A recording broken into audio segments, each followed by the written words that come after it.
Foi profetizada a vinda dele Foi. muito antes. Uhum. Então, ele... Isso que eu não entendo. Esses profetas, quando falavam que havia um cordeiro, que ia vir essa figura para salvar todo mundo, era Deus se manifestando nessas pessoas, sabendo que ele ia vir, ou ele induzindo essas pessoas a criarem essa figura e depois ele se encaixou nessa figura. Você entendeu a diferença? Entendi. Não, eu acho o seguinte, Deus, ele é aquele que assiste o filme e, sem ser chato, tem o direito de dar spoiler. Porque ele sabe tudo, né? Porque ele sabe tudo. Ele dá o spoiler. Então a profecia é nada mais nada menos que o spoiler de Deus. Não é exercício de futurologia.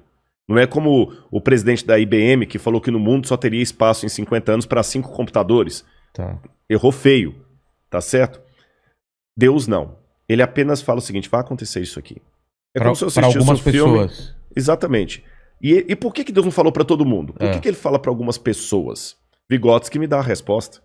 Vygotsky dizia que o ser humano, como tal, só aprende na interação com o outro. Ou seja, você pode ser um cara fera no humor. Eu não entendo de humor. Eu não sei fazer um stand-up. Se eu quiser saber detalhes de um humor, eu vou ter que aprender com o Vilela. Mas lá na plateia, vamos supor que você tem rindo do seu humor um advogado. Tá. Se você receber um processo, você vai precisar da ajuda daquele cara que sabe o que você não sabe. Em compensação, aquele advogado, se começar a passar mal, ele vai precisar de um médico que sabe o que ele não sabe. Então, cada um precisa da especialidade do outro. Se Deus falasse para todo mundo, seria uma relação muito unilateral. Deus e eu, muito vertical e individual. Eu e Deus, eu e Deus, eu e Deus.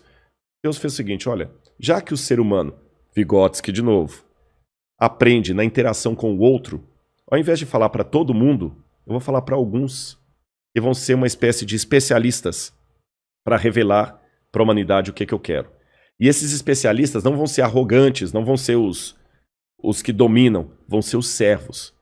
Aí que vem Isaías, Jeremias, Lamentações, e eu digo para você, eu tenho argumentações históricas para acreditar na profecia, porque veja bem, profecia bíblica, eu não vou ter tempo aqui hoje para a gente explorar isso, quem sabe no futuro alguma vez, mas uma coisa que eu quero deixar claro para o pessoal, para a galera que está assistindo a gente, Vilela, profecia não é música de Roberto Carlos quando você está na fossa, qualquer uma conta a sua história. Tá bom? Profecia é muito específico. Tá bom? Eu tenho, por exemplo, a profecia de Ezequias. Ezequias é um livro que foi escrito no 7º século a.C. E quando Ezequias era o rei. Ezequiel, quando foi escrito, havia até um professor de Yale que dizia, não, isso aqui é um livro do período do 1º século, a invenção, não teve nada do que Ezequiel falou, nem cativeiro dos babilônios, nem nada. A arqueologia provou todo o livro de Ezequiel. Houve o cativeiro, o livro é da época que ele fala, etc, etc, etc. E quando Ezequiel vai falar as profecias dele, ele fala o seguinte, Nabucodonosor veio destruir Jerusalém. E ele falou o seguinte, o Senhor me mostrou que a cidade de Tiro, que era uma cidade portuária fenícia no atual Líbano, essa cidade desdenhou de Jerusalém. O que vai acontecer com você, Tiro? Tiro será atacada pela própria mão de Nabucodonosor. Depois ele fala, multidões subirão até você. Primeiro ele fala de um rei que é Nabucodonosor, que ia atacar Tiro. Depois ele fala, multidões virão contra você, porque Tiro se juntou com Nabucodonosor para debochar de Jerusalém. Essas multidões vão pegar as pedras de Tiro, vão jogá-las no meio do mar para testemunho. E além de jogar no meio do mar, as pedras de Tiro se transformarão no enxugadouro de redes. Depois que Ezequiel fez essa profecia, Nabucodonosor se volta contra Tiro, destrói a cidade. Depois de Nabucodonosor vem os gregos. E Alexandre entre eles. Alexandre destrói todas as pedras de Tiro, joga no meio do mar para fazer um istmo, um aterro. E com o passar do tempo, Tiro se transforma numa vila de pescadores. E se você for hoje até o Líbano, você vai ver pescadores enxugando as redes deles nas pedras da antiga Tiro. E a profecia falava, as pedras de você serão lançadas no mar e você virará um enxugadouro de redes. E a Babilônia vai desaparecer. e vai virar apenas um covil de abutres e tudo mais. Quando ele falou isso, Tiro era como se eu falasse assim, São Paulo vai desaparecer e Nova York vai desaparecer. Uma coisa que é impensável. E você vai lá hoje no Líbano, você vê a profecia cumprida. E Babilônia ficou tão desaparecida que só foi redescoberta a partir das escavações de Henry Layard e depois de Robert Coldway em 1860 e depois em 1899. Até então ninguém nem sabia... Que é na região do Iraque. Que na região do Iraque. Ninguém nem sabia onde ficava a Babilônia.